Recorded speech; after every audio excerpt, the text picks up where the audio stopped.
बच्चों, मैं आपकी हिंदी शिक्षिका और आज हम पढ़ेंगे मधुलिका से पाठ 4 हाजिर जवाब मुल्ला नसरुद्दीन। तो इसमें हमने पूरा पाठ पढ़ लिया था और आपको होमवर्क दिया था कि इसके शब्दार्थ याद करने हैं, वो आपने कर लिया होगा। इसके आगे का अभ्यास का आज हम करेंगे एक्सरसाइज। तो पहला प्रश्न है, बादशाह के दरबार में चीन से कौन आया था? तो चीन से कौन आया था? विद्वान, है ना, चीनी विद्वान आया था। किसने दरबार के दरबारियों की बुद्धिमता के बहुत से किस्से सुने थे? तो किसने सुने थे बादशाह के दरबारियों की बुद्धिमता के किस्से? चीनी विद्वान ने। तो इसका आंसर क्या है? चीनी विद्वान। चीनी विद्वान ने दरबारियों से कितने सवाल पूछे? तो चीनी विद्वान ने दरबारियों से कितने सवाल पूछे थे? 3। चीनी विद्वान ने कौन से सवाल पूछे? कौन कौन से प्रश्न थे उसके? सबसे पहला प्रश्न था पृथ्वी का केंद्र बिंदु कहाँ है।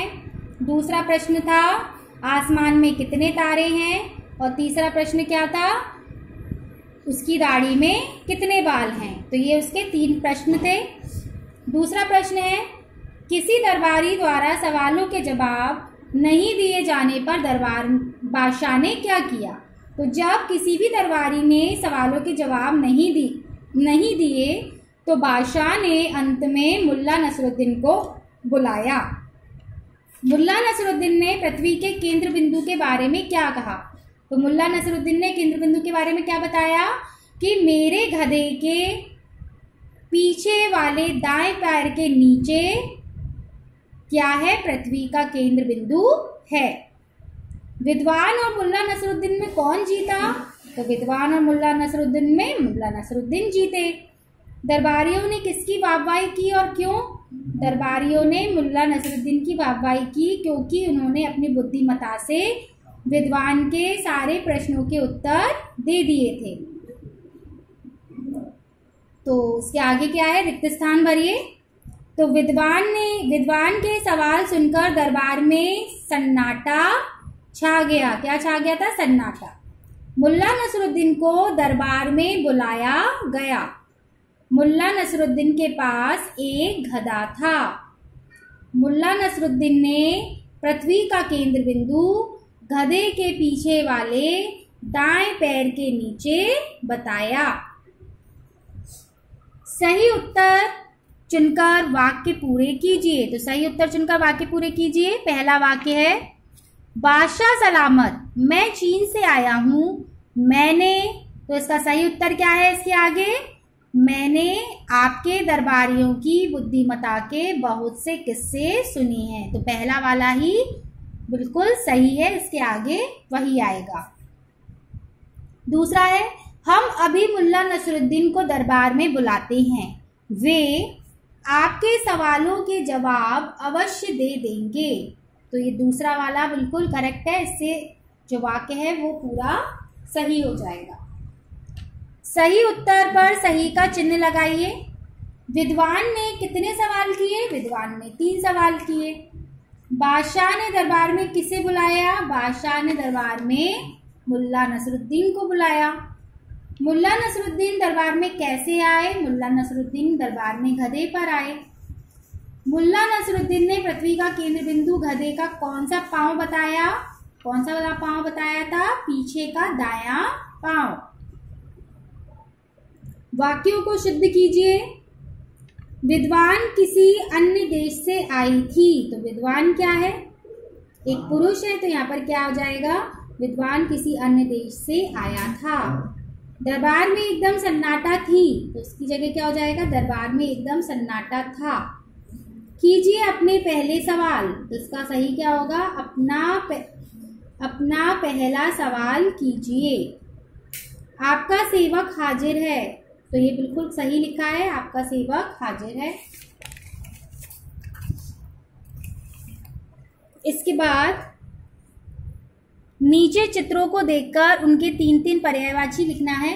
तो सबसे पहला चित्र में क्या दे रखा है? 3-3 विशेषण लिखना है। विशेषण क्या होता है? किसी की विशेषता बताना। तो यहाँ पर क्या दे रखा है? एक औरत का चित्र दे रखा है। तो इसके 3 विशेषण शब्द क्या बन सकते हैं? सुंदर औरत, मेहनती औरत और परिश्रमी औरत। आप इसके अलावा भी कुछ और बना सकते हैं। चांद दे रखा है, चांद का क्या बनाएंगे? सफेद चांद, सुंदर चांद और शांत चांद।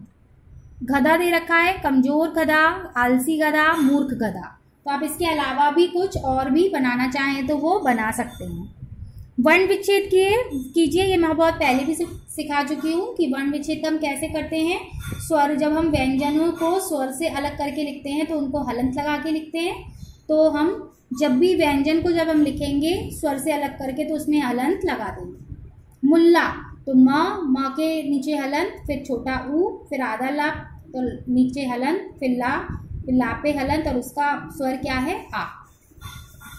इसी प्रकार से विद्वान, व पे हलंत, इस पे मात्रा है छोटी ई, द आधा है तो द, फिर वा पे हलंत, उसका स्वर आ, और न का स्वर क्या है? अ। इशारा, छोटी ई, शा पे हलंत, आ का स्वर, फिर रा का स्वर आ।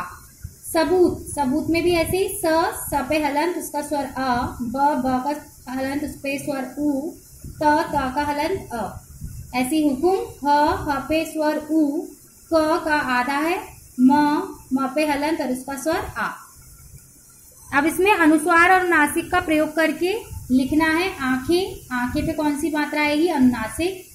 केंद्र पर अनुस्वार, जहां पना पे अनुनासिक, प्रशंसा पे अनुस्वार, मुंह पे अनुनासिक, पांव पे अनुनासिक।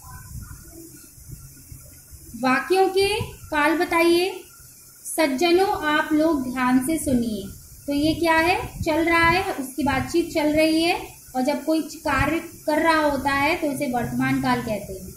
बादशाह सलामत, मैं चीन से आया हूँ, ये भी क्या है? वर्तमान काल। आपका सेवक हाजिर है, वर्तमान काल। वाह मुल्ला जी, आप सचमुच हाजिर जवाब हैं, वर्तमान काल। वे आपके सवालों के जवाब अवश्य देंगे, ये क्या है? आने वाले समय में होने वाला, तो भविष्य काल। इसके बाद निम्नलिखित वाक्यों में विराम चिन्ह का प्रयोग कीजिए। तो जो हुकुम जहां पना, तो जो हुकुम के बीच में अल्प विराम, उसके बाद विस्मयादि बोधक चिन्ह। विद्वान महोदय, आप अपना पहला सवाल कीजिए। विद्वान महोदय के बाद अल्प विराम, अपना पहला सवाल कीजिए के बाद पूर्ण विराम। बादशाह सलामत, क्या आपके दरबार में मुझे सवालों के जवाब नहीं मिल पाएंगे? तो बादशाह सलामत, क्या आपके दरबार में मुझे सवालों के जवाब नहीं मिल पाएंगे? इसके बाद क्या आएगा? क्वेश्चन मार्क, क्योंकि यहाँ पर क्या आया है तो ये प्रश्न किया जा रहा है। मेरी दाढ़ी में कितने बाल हैं? इसमें भी क्वेश्चन मार्क। तो ये क्या है? विराम चिन्ह। और ये आपका पाठ पूरा हो गया है। एक्सरसाइज तो आपको अच्छे से पढ़नी है और इसको याद करनी है।